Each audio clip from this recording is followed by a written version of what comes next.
Welcome to the Liberty Minute with Jared Hudson.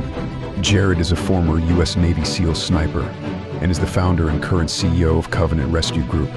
Join in as Jared brings real-world experience and offers a fresh take on the topics that matter most.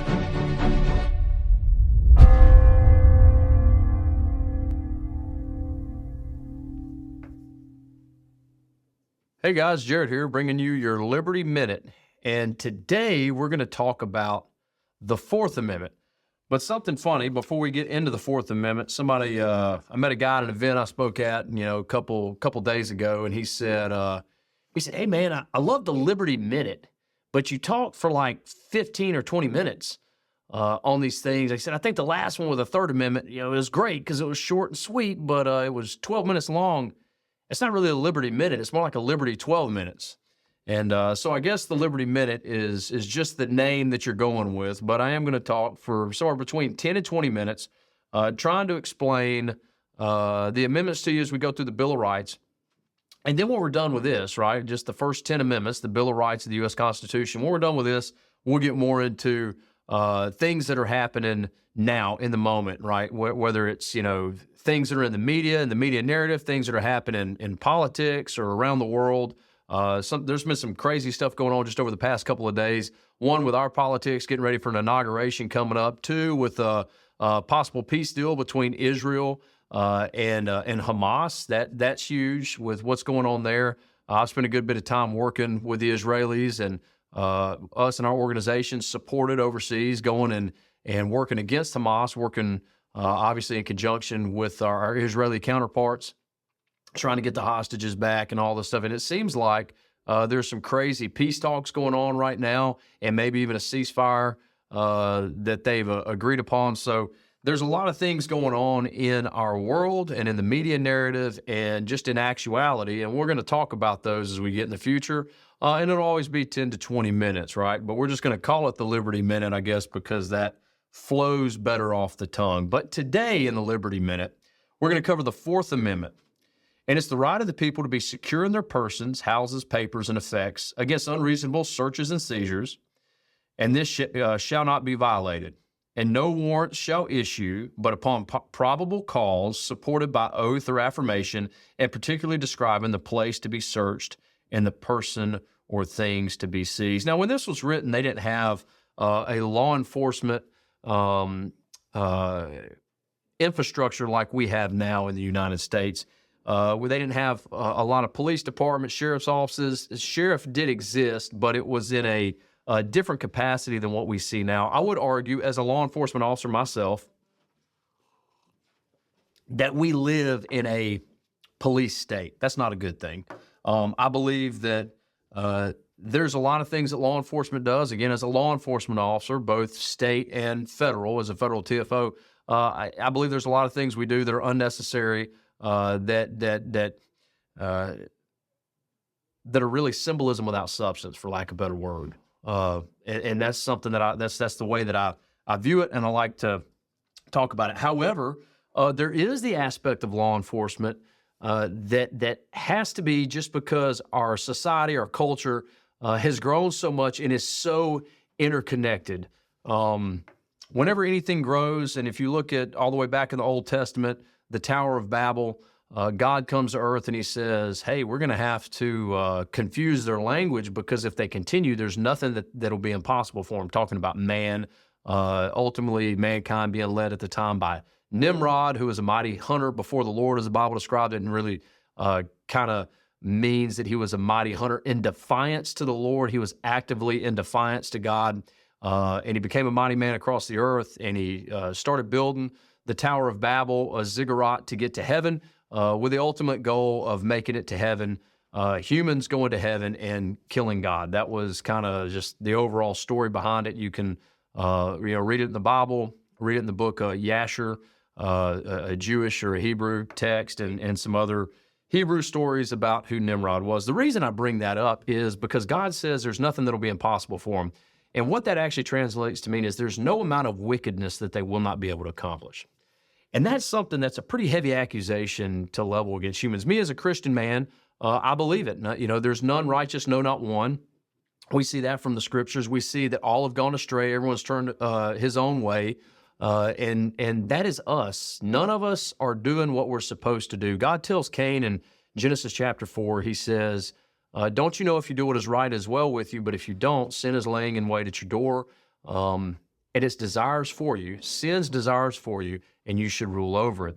In James, it tells us that don't ever say that God has tempted me, but everyone is tempted when by his own lustful desire that overtakes him, and then he gives into sin. And ultimately, we know what sin leads to is death if you're a believer like me.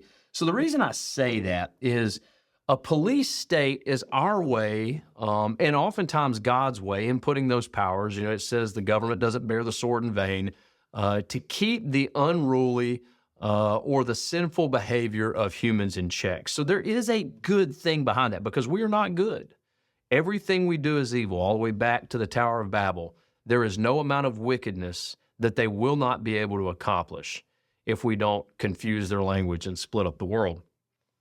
So we see that even nowadays, and we saw that with our forefathers. They put things in place to say, you have this outlined, you have this right of being protected, your own private property, yourself, all of your papers and effects, which now the phone and emails and all that kind of fall into that category, against unreasonable searches and seizure of the government. The government is there to do these things, but it's got to be reasonable.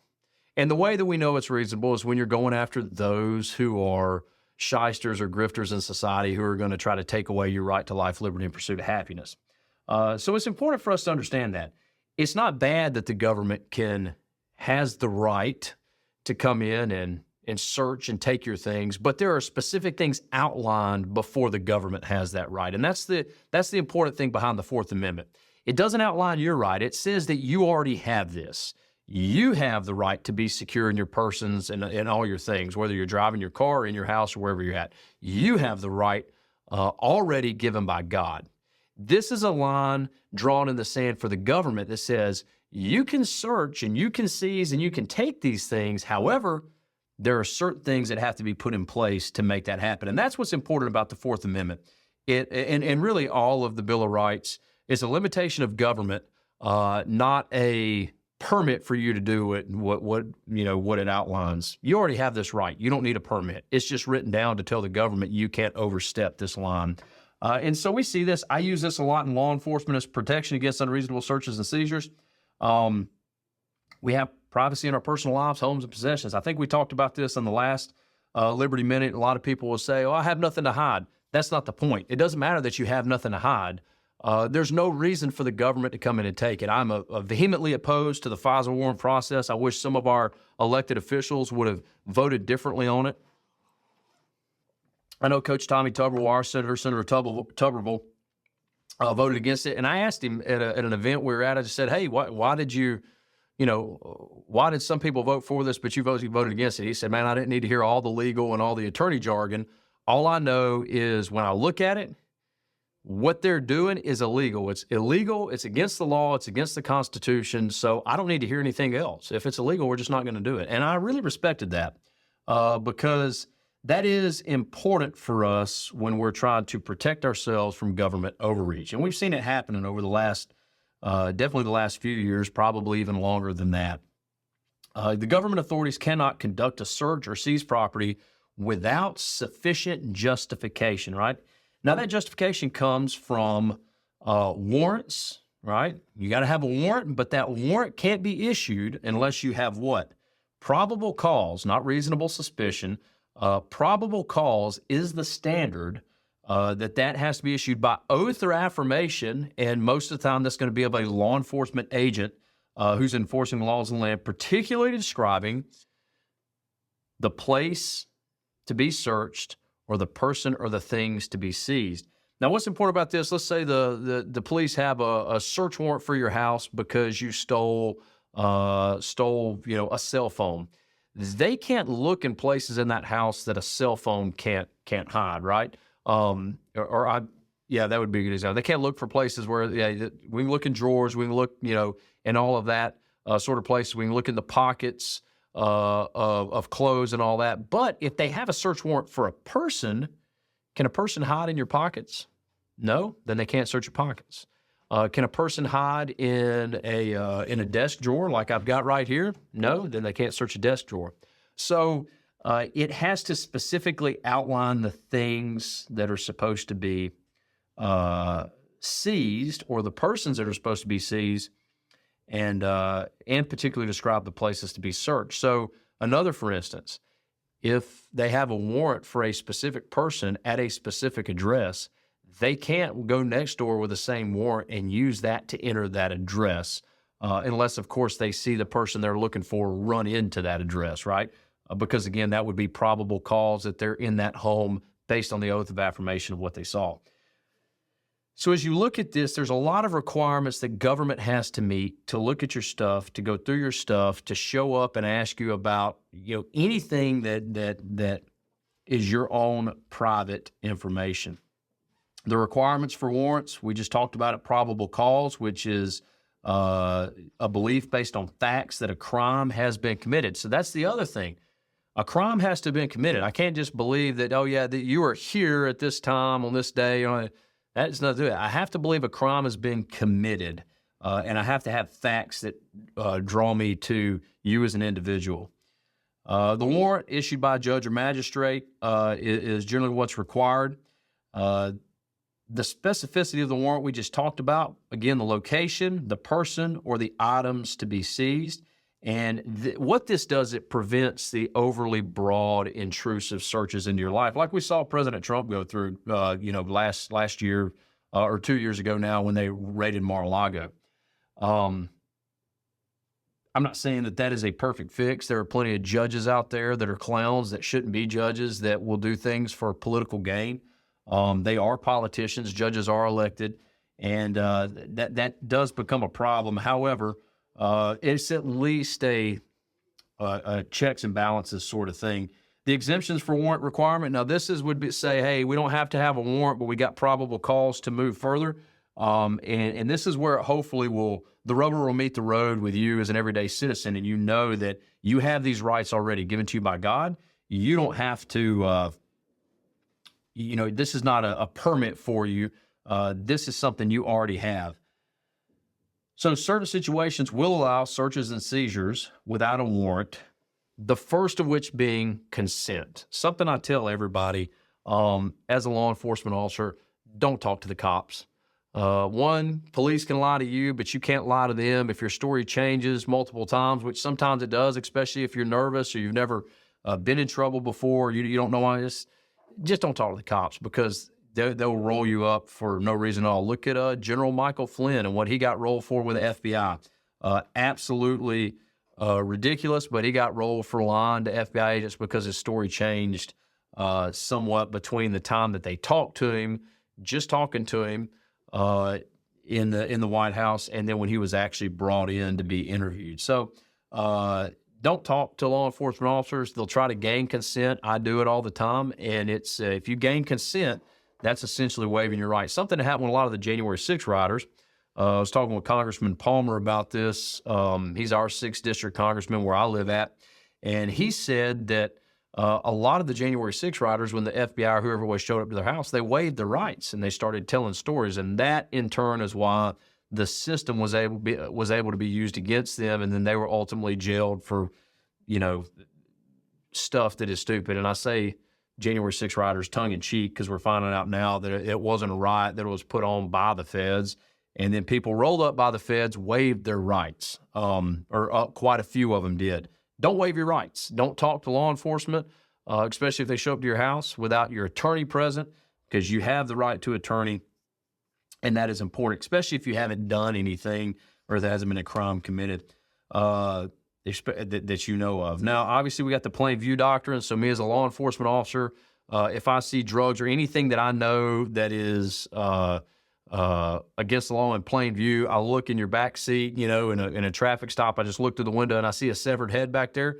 That now is plain view doctrine.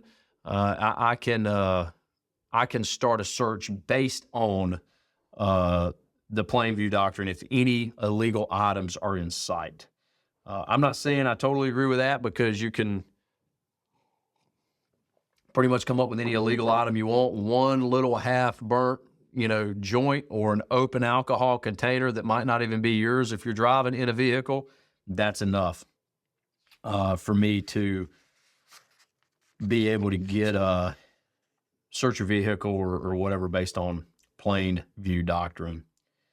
Exigent circumstances. This is something that it's pretty simple. It's not it's not too deep or crazy, but exigent circumstances is means that guy you're looking for on the warrant, he runs out the house and we see him run into the house next door. We now don't have to have a warrant to run to the house next door because we have probable cause to believe that this individual we're looking for is going to hurt that family. So exigent circumstances says that we can go in that house and get that individual if we've seen him enter that house or seen her enter that house. So that would be it. If there is going to be the possible loss of life, destruction of evidence, escape of a suspect, that would be an exigent circumstance, right? Unnecessary harm to any of the community surrounding. You can act appropriately in that time. Something interesting. It's and it's not like that's not like legal jargon. Every cop knows that. Every cop should know that. If I see a guy bust out of his car and run into some random person's house with a gun, this is not something where I've got to wait for permission to go in that house. No, I go kick that door and tune that fool up because he runs into a random people's house with a firearm. He is actually he's actually breaking the Fourth Amendment that they have, because now they're not secure in their persons or in their houses or papers or effects. I mean, they're in their house with this dude running in there with a gun. I've got to go in and get him. That's my job as a law enforcement officer. Search incident arrest. This is a search conducted during a lawful arrest. We know a crime's taking place. We're going to make an arrest, and we're going to ensure that officer safety is there. So I'm going to check spot. Hey, there's nothing in your pocket that's going to stick me or anything like that. Make sure there's no firearms, knives, drugs, anything like that. A lot of times you'll hear cops say things like that. That is a search incident arrest. Most of the time, the vehicles won't be searched incident arrest. They'll do an inventory of what's in the vehicle. When they get the vehicle towed and impounded, if it's from a traffic stop, that doesn't mean search incident arrest. Doesn't mean that I'm going to be able to walk all through somebody's house if I've arrested them at their home and look for things and find things. That's not the case of it. It's really just officer safety. One thing, if you're in a structure and I know that I'm there, let's say serving a warrant, I got somebody, I might say, hey, I'm going to walk around. There's nobody else in the house, is it? I'm going to check these rooms where somebody might be able to step out with a gun and shoot me again. That's officer safety. So as long as it falls around officer safety, based on the crime that's taking place, that an arrest is being made on, based on the warrant that's being served that the arrest is being made on, we can do that to make sure it's okay. And then the last thing would be preservation of evidence, because the evidence is what we need to show that a crime's been committed, because we don't want to put an innocent person in jail, but we also don't want the guilty walking free just because we did a poor job of maintaining or protecting evidence. The last one, judicial oversight remedies. If search and seizure violates the Fourth Amendment, evidence may be excluded from the court under the exclusionary rule. I've heard this called fruits of the poisonous tree, right? And if you're not careful as a law enforcement officer, just because I obtain this, if I attain something that's illegally, it can be thrown out in court. Most of the time it won't be able to be used. So that's where you see the exclusionary rule being applied. And obviously individuals can file lawsuits, civil suits based on their Fourth Amendment rights being violated. And we see a lot of that. I mean, you can look up a lot of case law or case precedent on that. This amendment pretty much protects you as an individual, whether it's your digital, whether it's your home, whether it's your car, whether it's you and your family that's with you. It protects you from government overreach into your private and personal life, okay? My suggestion is maintain your Fourth Amendment rights by not talking to the police. Don't be a butthole to them if they're trying to help you, but you have the right to attorney. Get your attorney. There's plenty of cases where law enforcement, a lot of times they don't have ulterior motives. It's not that they want to put you in jail necessarily, but they're showing up seeing one side of the cup. And when somebody's doing a specific thing all the time, they're always hunting bad guys. Well, when they show up and maybe you're not a bad guy, they might be viewing you as a bad guy because that's what they always see. to a hammer, everything is a nail, if that makes sense. So I'm not saying be a butthole to them, but understand that you need to protect yourself, and you need to make sure that you toe the line that God has given you in this Fourth Amendment, the right of the people to be secure in their persons, houses, papers, and effects against unreasonable searches and seizures shall not be violated. So you need to remember that. Don't be a butthole to the police. Don't be, against the system necessarily, but realize this is your right. Get your attorney and make sure you deal with this appropriately, as opposed to giving everything up because I have nothing to hide. It doesn't matter that you have nothing to hide. You have a right given to you by God that doesn't allow the government to intrude in your life in any way, shape, form, or fashion.